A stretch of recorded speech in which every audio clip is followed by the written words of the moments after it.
Alors bonjour à tous et bienvenue dans cette nouvelle vidéo. Donc aujourd'hui nous allons parler d'un sujet difficile et tragique qui est comment divorcer d'un pervers narcissique. Alors il y a une chose vraiment que vous devez savoir, c'est que automatiquement le pervers narcissique est quelqu'un de procédurier. Ça veut dire quoi? Ça veut dire qu'il a d'office un avantage sur vous et que vous allez devoir apprendre à vous défendre. Donc, ce qui est important, c'est d'être bien entouré, d'être aussi bien défendu. Et donc, forcément, vous allez devoir prendre un avocat qui soit un avocat accessible pour vous, qui vous comprenne vraiment, mais aussi qui soit un avocat vraiment très bon au niveau procédure.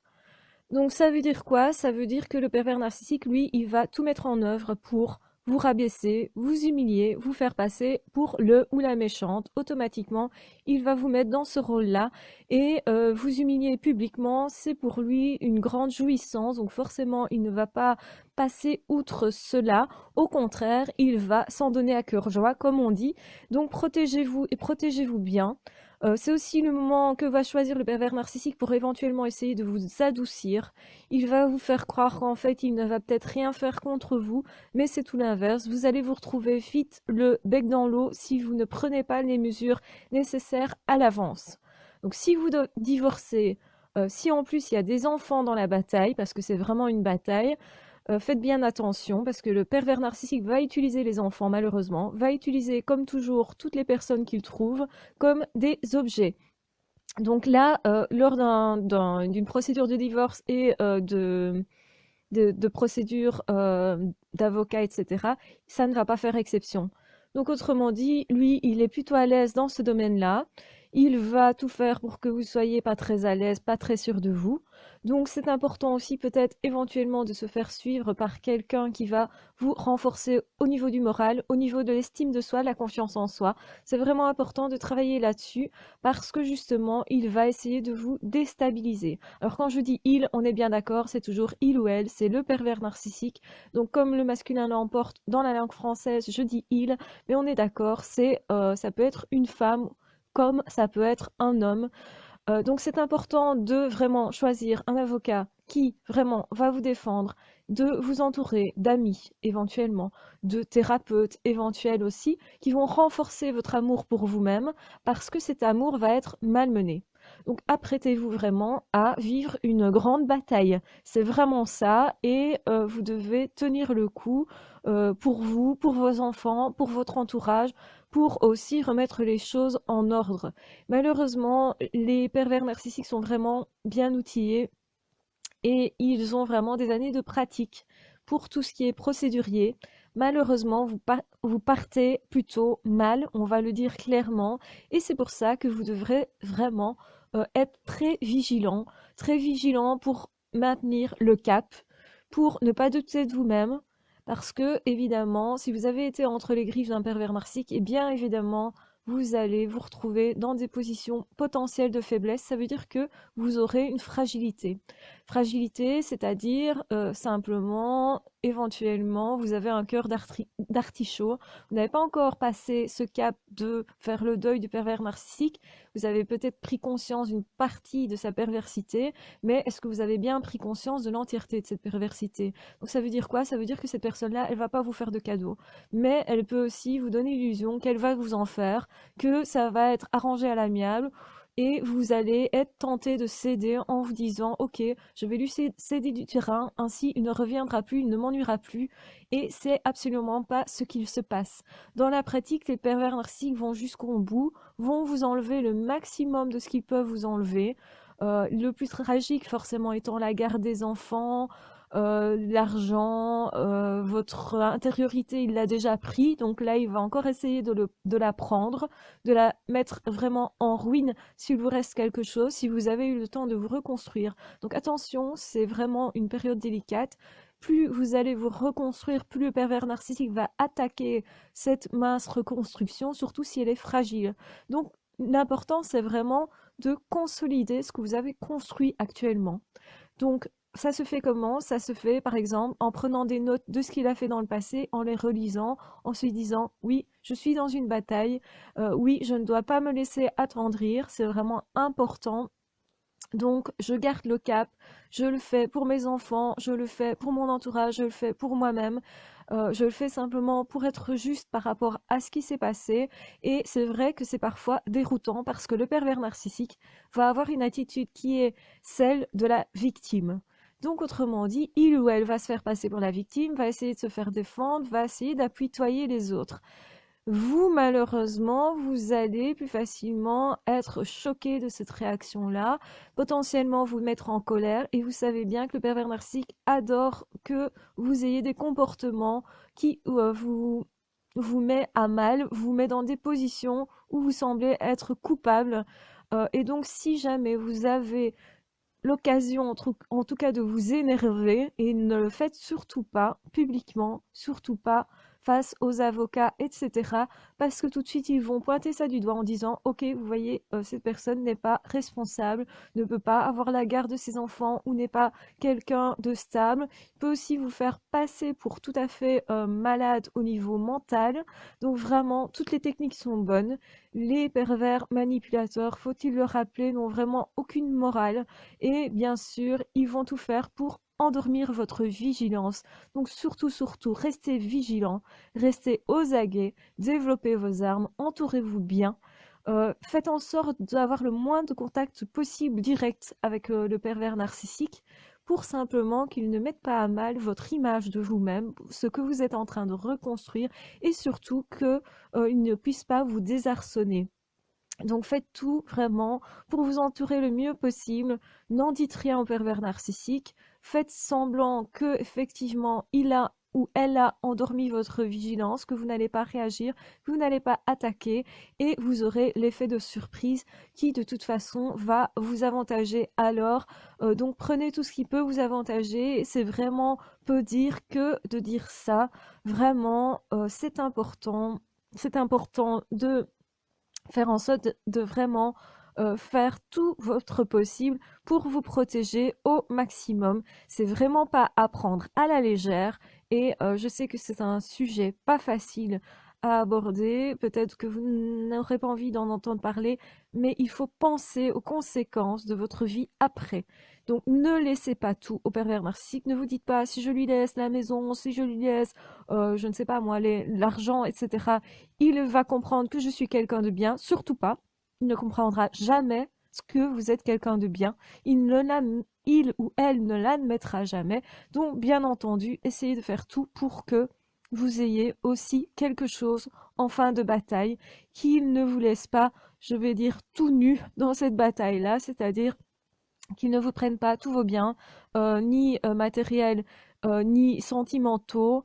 Accrochez-vous, battez-vous, parce que effectivement, pour le pervers narcissique, vous lui êtes redevable de tout et il ne peut pas supporter que vous ayez rompu cette relation, donc il va vous le faire payer parce que c'est une personne qui ne peut pas accepter que quelqu'un lui échappe.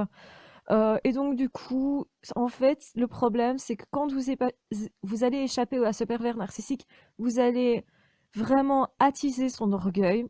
Son orgueil donc va faire en sorte que il va essayer de reprendre du terrain sur vous de toutes les manières possibles. Donc ne vous laissez pas faire.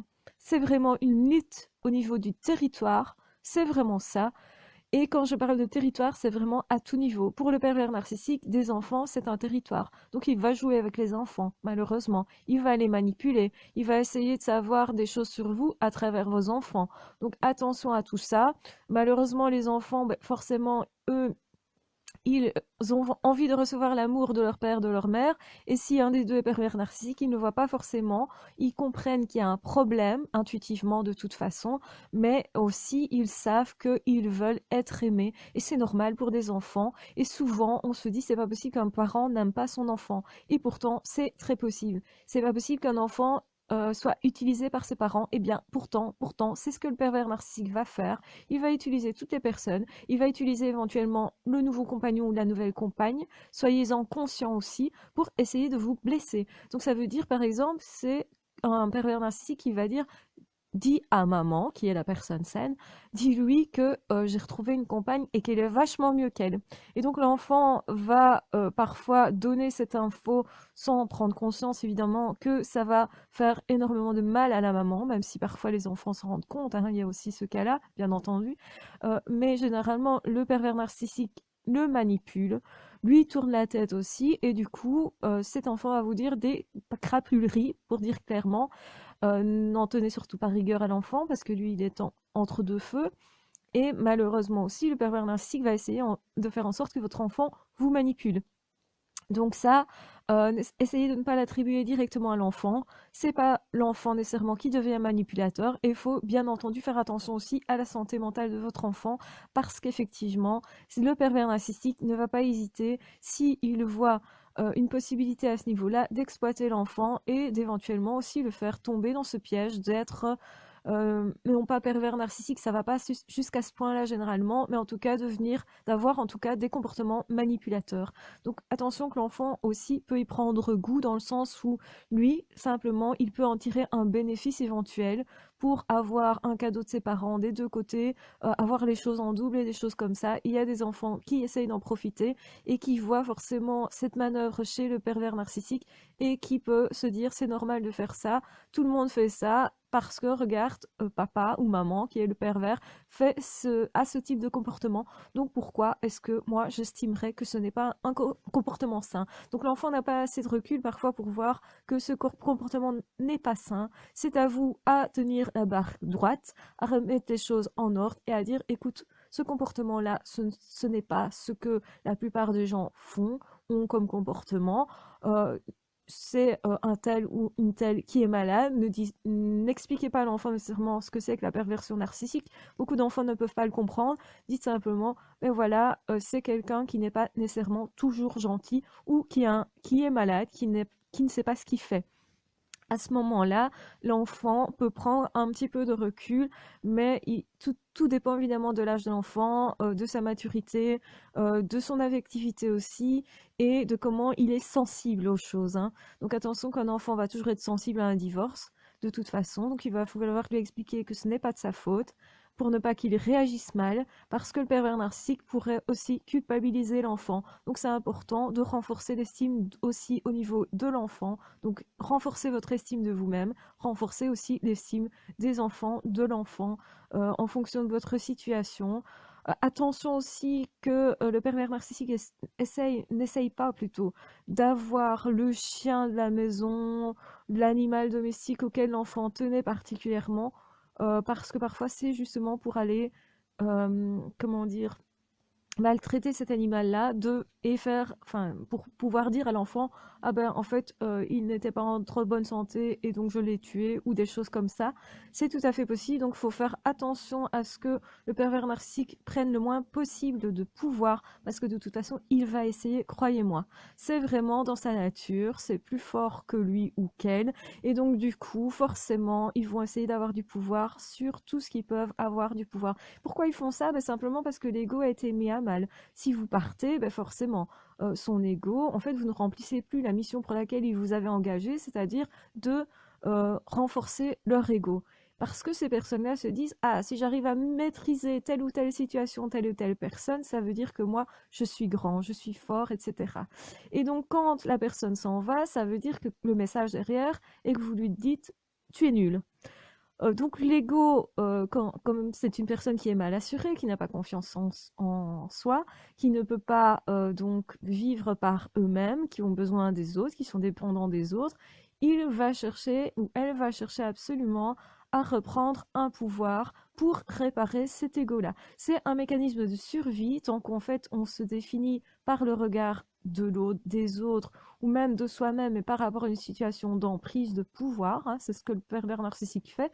Eh bien à ce moment-là, il va devoir absolument réasseoir son pouvoir, et certainement il y a la frustration aussi d'avoir été dupé et d'avoir constaté que vous avez quand même pu partir. Et donc ça, pour lui, c'est vraiment quelque chose qui va devoir vous faire payer et attendez-vous à ce qu'il vous le fasse payer pendant des années, malheureusement. Donc, autrement dit, ne vous laissez pas faire durant le procès, ne croyez pas que les choses vont s'apaiser avec le temps, ce n'est pas vrai du tout. Les choses s'apaisent quand l'enfant va pouvoir être entendu par un juge pour pouvoir dire je ne veux plus aller chez le pervers narcissique, c'est terminé. Et à ce moment-là, éventuellement, vous allez commencer à être plus tranquille.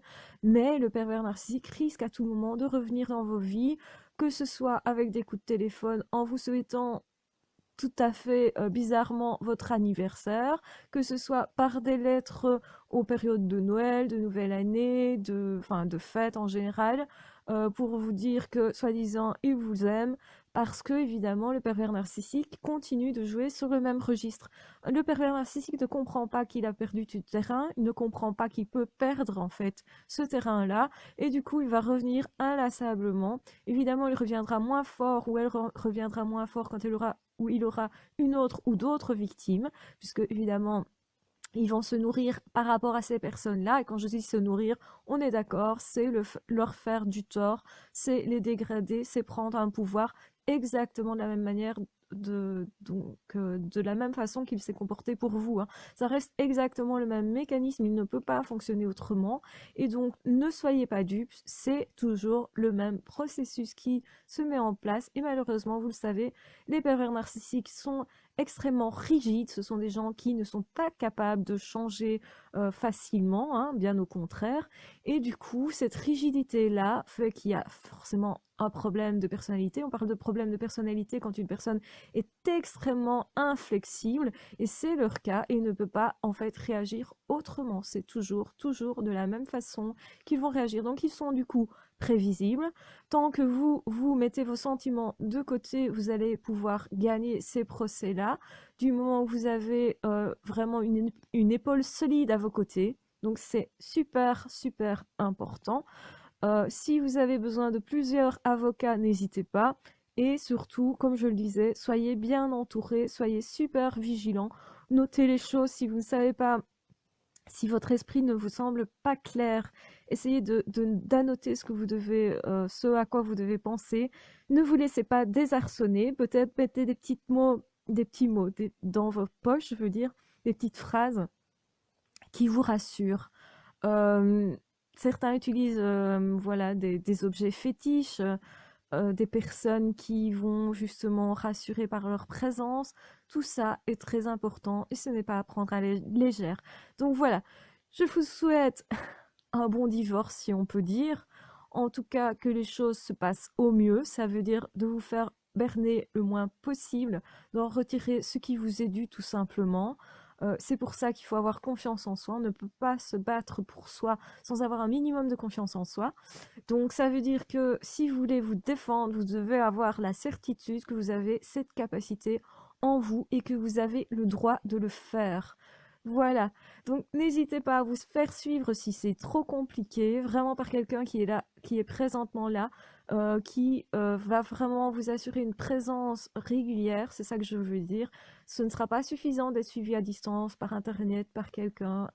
Si vous écrivez de temps en temps un courrier à gauche, à droite, ce ne sera pas suffisant. Il faut vraiment bien s'entourer, vraiment bien se préparer et le plus vite possible parce que le pervers narcissique va attaquer très vite. Voilà. Je vous souhaite beaucoup de courage parce que ce n'est pas facile comme période, mais je suis sûre que vous pouvez le faire. Si vous êtes ici, c'est que vous pouvez le faire parce que vous avez réalisé comment était un pervers narcissique. Et donc, si vous avez déjà réalisé ça, vous avez vraiment fait un chemin qui est déjà énorme. Vous n'avez peut-être pas conscience de ça. Et c'est peut-être pour ça que vous doutez de vous. Mais si vous regardez vraiment le chemin que vous venez de faire, alors vous allez comprendre qu'en fait, vos ressources, vous les avez. Le fait d'être parti, d'avoir demandé le divorce, c'est vraiment signe que vous êtes apte à partir, je vais dire, la tête haute, à être fier de vous. Et vous avez bien raison d'être fier de vous. Vous avez bien raison de vous défendre et de défendre les gens que vous aimez, ou les animaux même que vous aimez, ou la maison que vous aimez, ou bien voilà, de défendre votre part tout simplement. C'est bien légitime, soyez-en convaincus, c'est comme ça que vous allez vous défendre au mieux. Entourez-vous super bien et je vous souhaite bon courage. J'espère que vous allez bien, je vous embrasse très fort. Ne vous laissez pas faire, ne vous laissez pas dérouter. vous en valez la peine. Ciao, bye bye.